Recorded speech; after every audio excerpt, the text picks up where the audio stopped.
औंढा नागनाथ येथील पंचायत समिती कार्यालय मागील काही दिवसापासून चर्चेत असताना 26 जानेवारी रोजी यात पंचायत समिती परिसरात काळ्या फिती लावत निषेध करण्यात आला आहे।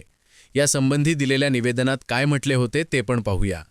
पंचायत समिती औंढा नागनाथ येथील गटविकास अधिकारी यांच्या कथेत भ्रष्ट, मनमानी तसेच लाभार्थ्यांना अपमानास्पद वागणूक देणाऱ्या लोकविरोधी कारभाराविरोधात लोकशाही मार्गाने निषेध नोंदविण्याच्या उद्देशाने 26 जानेवारी रोजी प्रजासत्ताक दिनानिमित्त होणाऱ्या झेंडावंदन कार्यक्रमास उपस्थित राहणार आहोत।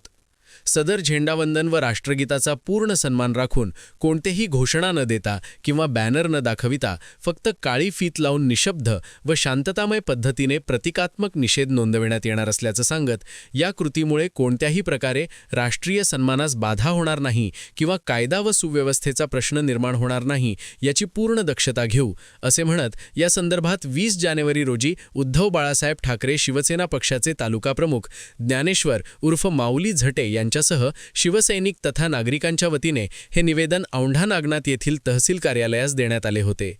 त्यानंतर 26 जानेवारी रोजी निषेध केल्याने पुन्हा पंचायत समिती कार्यालय चर्चेत आले आहे।